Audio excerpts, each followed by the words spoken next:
agbenu me de mak blona wonye be nenu yo mele fafia nu yo mele wo le moji ele jijona ora jagbagba be na subscribe gbogomia akpo be nu je button je ma won de be subscribe na subscribe wala ke ma nye plomi anokame subscription nu evele na subscribe le wo bat ezi button jila aziga viaji gaswema na ziji notification bell z all ekpedade plus so be gbesi agbe na me ko video kododa we ano YouTube achina be me ko video kododa ta akpamaya me dibe magbona we egbe ema jagbagba ne no subscribe wala na to wa me pla ehon wewe ame pla ehon wewe plus so be wo chewa ko wo fo susu ko va moji wa ko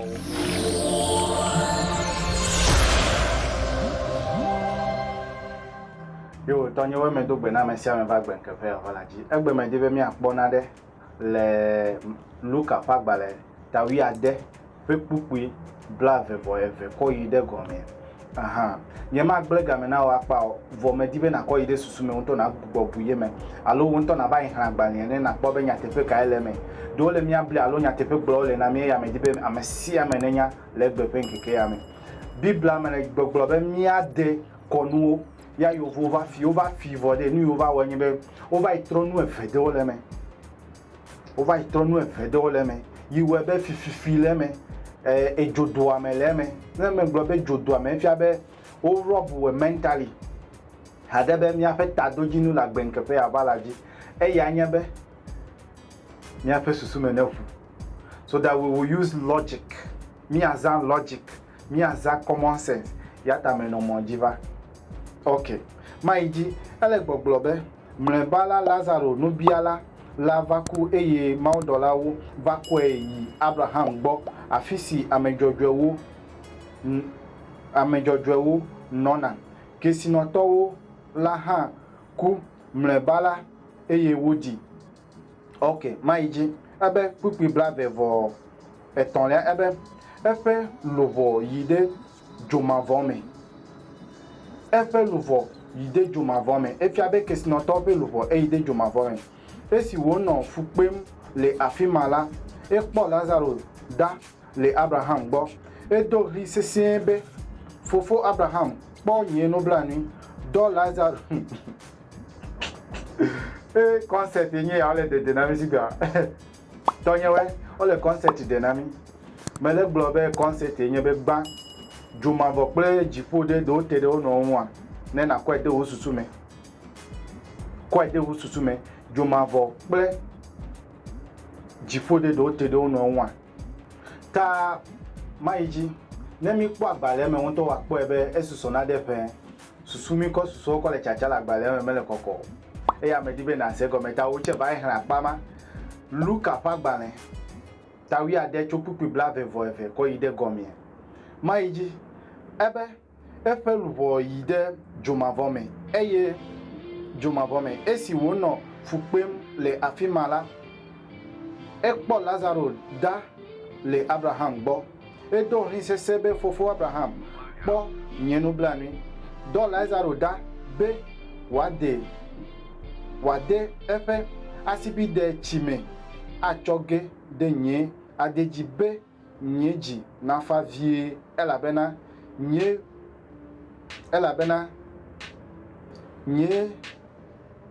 veme fu pla le jogan siame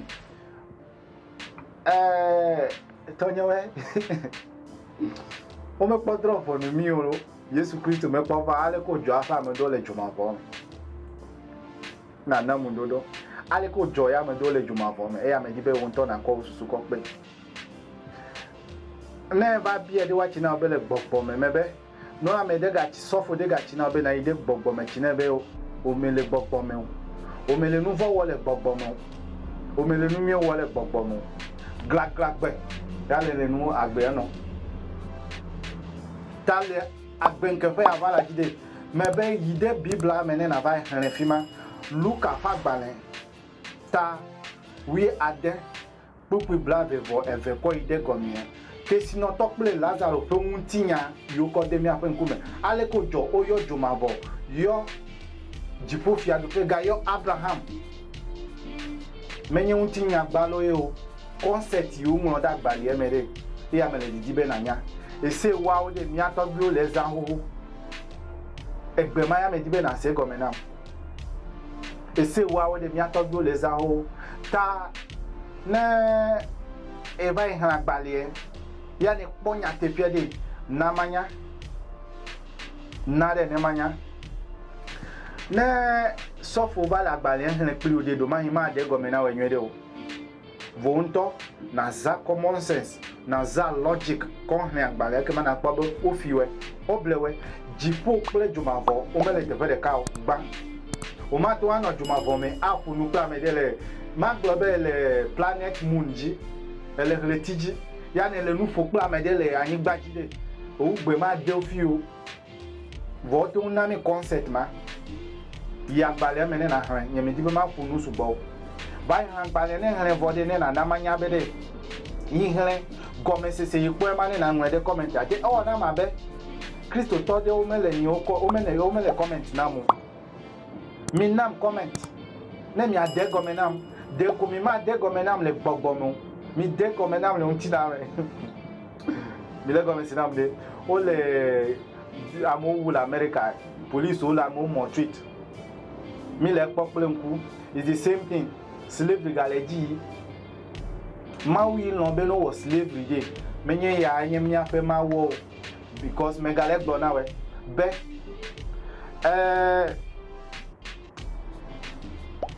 ne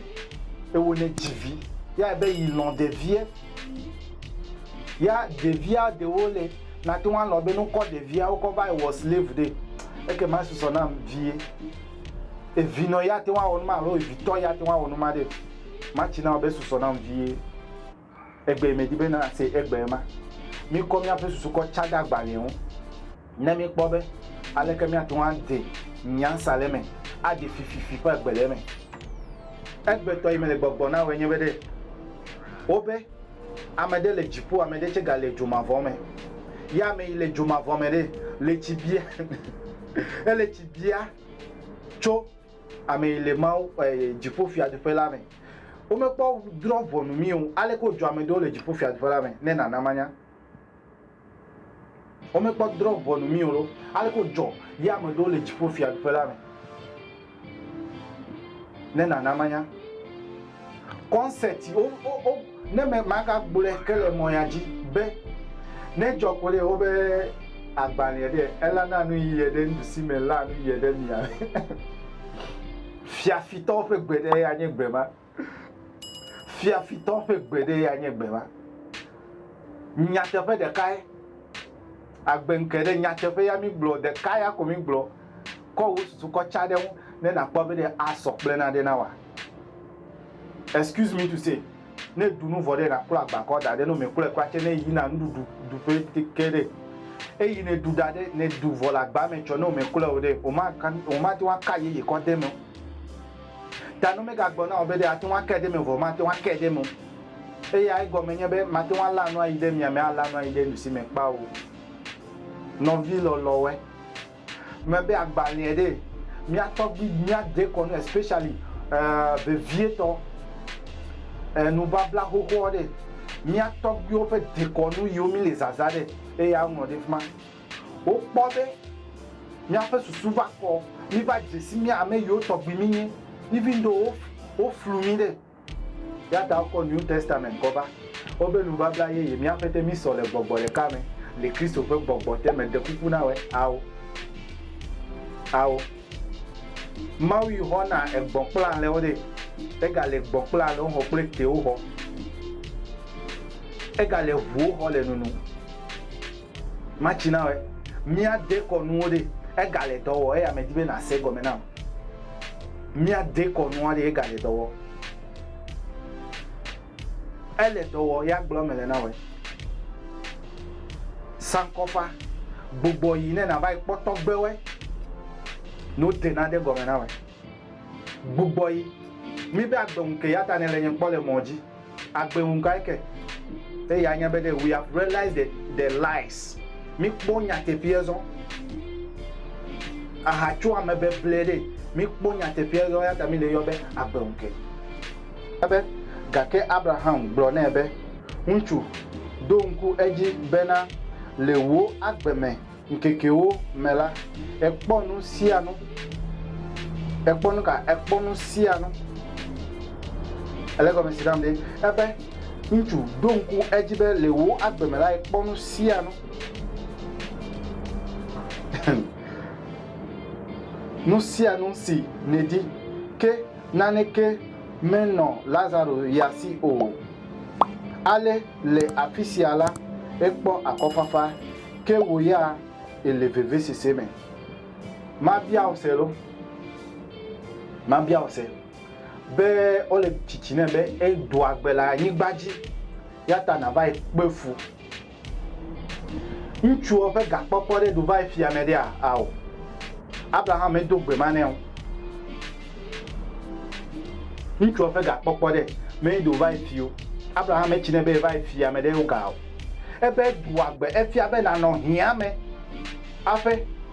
ne na ide jipo na se veve la nyigbaji afe na vai se vivi le jipo tonyewe me de ku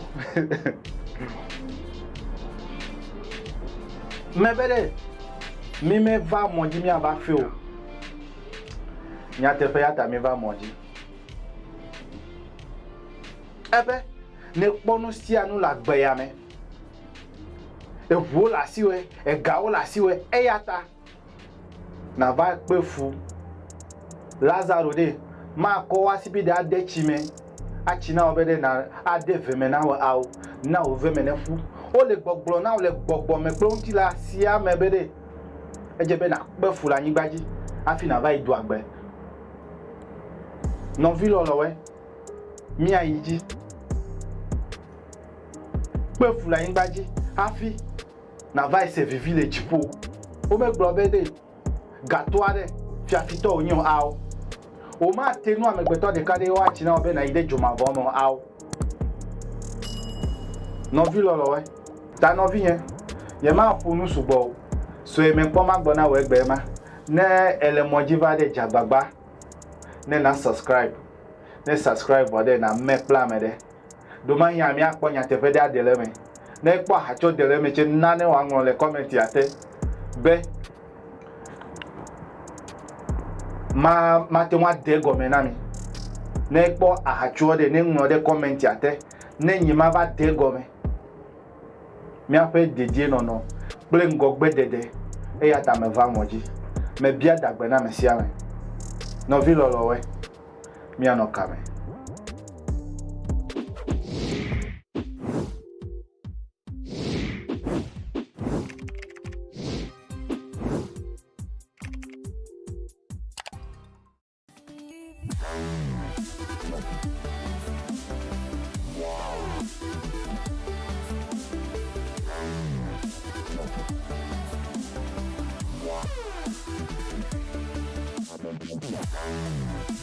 Yeah.